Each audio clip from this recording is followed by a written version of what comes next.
4월 과학의 달을 맞아 과학계 주요 인사와 깊이 있는 얘기를 나눠보고 있는 주민피플 시간입니다.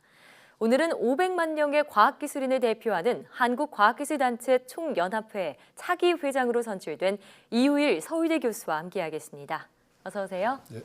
네, 안녕하세요. 반갑습니다. 예. 자, 지난 2월이죠. 정기총회에서 20대 과총의 차기 회장으로 선출이 되셨습니다. 일단 축하드리고요. 감사합니다. 예, 자, 과총은 현 회장 임기 만료 1년 전에 차기 회장을 선출하는 그런 전통이 있던데요. 특별한 이유가 있나요? 뭐 한마디로 말씀드리면 일이 많기 때문에 그렇습니다. 예. 과총은 그 회원 단체만도 한 600여 개 되고요. 그리고 거기에 직접적인 회원만도 50만 명 정도에 이릅니다. 예. 국내 최대의 과학기술 단체입니다. 당연히 아주 다양한 관심 분야가 있고 여러 가지 사업들이 일어나고 있습니다. 예. 그래서 지금까지 하고 있던 사업을 계속 계승해 나가고 또 새로운 사업들을 만들어야 하기 때문에 1년 정도의 준비 기간이 필요하다고 생각합니다. 예, 할 일이 많아서 그런 것이다라고 말씀해 주셨는데, 자, 2017년부터 과총 부회장으로 지금 역임하고 계시잖아요. 예. 과총은 과학기술인 대다수가 모인 단체인 만큼 과학기술계의 여러 가지 목소리를 대변하고 있는 그런 단체인데, 자, 그런데 일각에서는 뭐 젊은 연구자들이나 여성 연구자들에 대한 그런 목소리는 대변하지 못하고 있다, 좀 부족하다 이런 비판이 나오고 있습니다. 여기에 대해서는 어떻게 생각하고 계신지요? 예, 아픈 곳을 콕 찔러주셨는데요. 지속적인 노력에도 불구하고 그 부분이 아직도 많이 취약합니다. 개선 노력이 필요하다고 생각합니다. 예. 잘 아시다시피 미래 사회는 두말할 필요도 없이 과학기술이 중심이 됩니다. 예. AI라든가 빅데이터라든가 뭐 자율주행처럼 우리 일상을 바꿀 여러 가지 변화들이 모두 과학기술에 바탕을 두고 있습니다. 예. 국가가 발전하려면 우수한 젊은이들이 과학기술에 보다 흥미를 느끼고 더 많이 유입될 수 있도록 분위기를 만들어야 합니다. 예. 여성도 마찬가지입니다. 네. 아직도 우리나라에서는 과학기술을 남성의 영역으로 치부하고 있습니다. 예. 크게 잘못된 생각이고 바꾸지 않으면 앞으로 우리가 겪을 인구 절벽 시대 그리고 4차 산업혁명 시대에도 제대로 대응할 수 없습니다. 예. 그래서 젊은이와 여성의 참여는 이제 필수이고요. 우선 여성 및 젊은 과학자들이 자유롭게 활동할 수 있도록 다양한 프로그램을 만들어 보려고 합니다. 예. 그리고 무엇보다 중요한 것은 이런 프로그램들이 그 기획부터 처음부터 실행에 이르기까지 직접 당사자들이 뛰게 그렇게 만들어야 한다는 것입니다. 예. 그렇게 시도해 보려고 합니다. 네, 앞으로 그 부분에 대한 노력도 부탁드리고요. 예, 이어서 또 과학기술계는 국민생활과학자문단을 통해서 과학적 소통을 강화하려는 노력들을 하고 있죠. 자, 그런데 현실에서는 여러 가지 과학적 데이터나 그런 의견들이 정책 반영으로 되어 있지는 않다 이런 목소리도 함께 나오고 있습니다. 여기에 대해서는 그 이유가 뭐라고 생각하시는지 궁금한데요. 먼저 그 과학기술계의 이제 책임을 말씀을 드리자면 과학기술계가 신뢰성 있는 객관적인 데이터를 제공할 수 있어야 합니다. 예. 그런데 우리 과학기술계가 이런 면을 다소 소홀히 해온 면이 없잖아 있었다고 봅니다. 예. 그렇지만 한편 정책 기반자들도 과학기술 전문가가 제공하는 객관적인 데이터를 존중하고 여기 기반을 둔 정책을 수립해야 하는데 데이터를 특정 목적에 유리한 목적으로만 그런 쪽으로만 해석한다든가 예. 또 그에 기반을 둔 정책을 수입해서 밀어붙이는 그런 경향이 있습니다. 이런 일들을 바로잡으려면 결국 국민 여러분께서 바른 판단을 내려주셔야 합니다. 네. 과학기술계는 국민의 바른 판단을 돕기 위해서 어려운 과학기술적 내용도 여러분들께서 이해하기 쉽게 풀어서 설명하는 등 소통 노력을 통해서 과학기술에 대한 사회적 이해를 높여야 합니다. 예. 이런 부분은 앞으로 인문사회학자들과의 협업이 요구되는 그런 부분이기도 합니다. 과총이 중심이 되어서 그런 소통 능력을 키우고 정책 입안자들도 과학기술 전문가의 의견을 경청하고 존중하는 문화를 만들어 나가겠습니다. 예. 우리 과총이 국민생활자문단 같은 뭐 그런 역할을 하는 것이라고 말씀드리면 되겠습니다. 예. 자, 국민의 과학적 이해를 높이는 일은 저희 YTN 사이언스의 그런 모토와도 관련이 있다는 맞습니다. 생각이 들고요. 자, 또 요즘 화두인 게 바로 남북협력과 미세먼지 등 여러 가지 이슈인데 이런 사회적 이슈들도 이제 과학기술과는 때려야 뗄 수 없는 그런 관계가 되어 있습니다. 자, 거기에 과학 외교의 필요성에 대한 주목도 계속해서 높아지고 있는데요. 자, 과학계의 목소리를 좀 더 효과적으로 전달하기 위해서는 어떻게 해야 한다고 생각하시는지요? 이것도 반성부터 조금 말씀을 드리면 결국 국민 여러분들의 신뢰가 가장 중요합니다. 예. 과학기술계에서 내는 목소리가 제대로 전달되려면 국민이 그 목소리를 신뢰해야 합니다. 그러면 정부나 정치권에서도 귀를 기울이지 않을 수 없습니다. 그런데 아직 우리 과학기술계는 연구 성과나 윤리 측면에서 국민의 신뢰를 얻지 못한 것 같습니다. 좀 더 노력이 필요합니다. 네. 그리고 과학외교는 정부의 외교 전담 부처만으로는 어렵습니다. 정부 차원의 노력과 함께 과학기술 전문가 집단이라는 민간 차원의 입체적 접근이 필요합니다. 그리고 그 외교 현장에서는 화려한 수사라든가 예. 협상 능력도 중요합니다만 우선 철저한 연구와 분석을 통한 데이터가 있어야 합니다. 네. 이런 점에서 정부 차원의 과학 외교에 과학기술자들의 참여 비중을 획기적으로 높일 필요가 있습니다. 민간 차원 과학 외교도 정부가 체계적으로 지원해야 하고요. 그리고 과학 외교 성과를 공유할 정부 내 거점도 필요합니다. 예.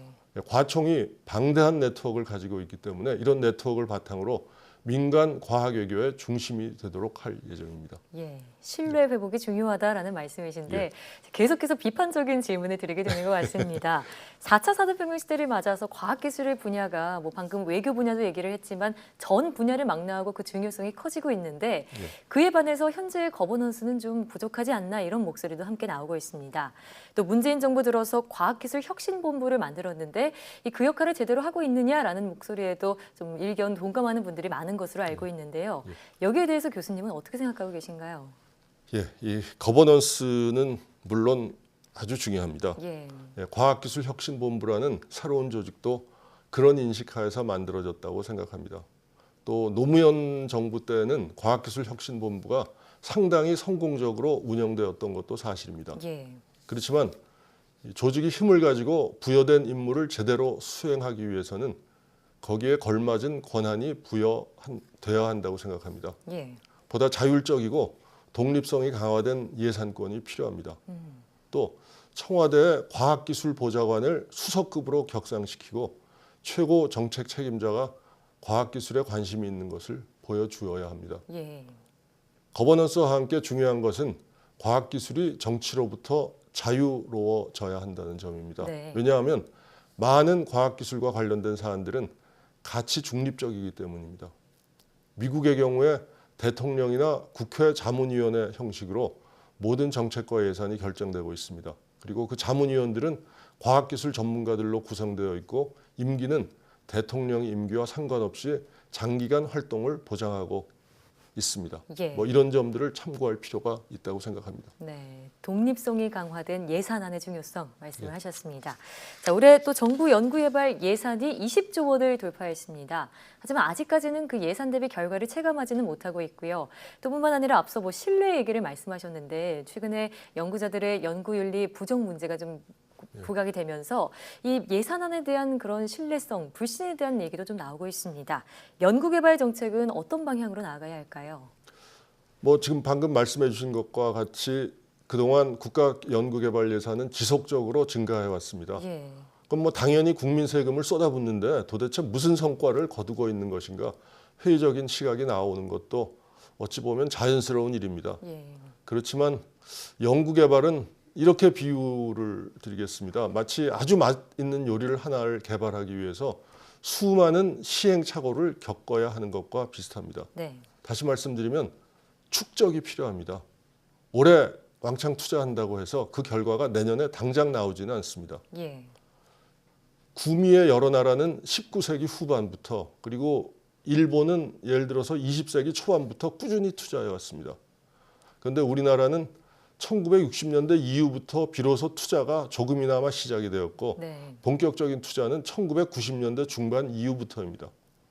그래서 조금 더 인내심을 가지고 투자하고 지켜보아 주시면 결과들이 나올 것이라 확신합니다. 예.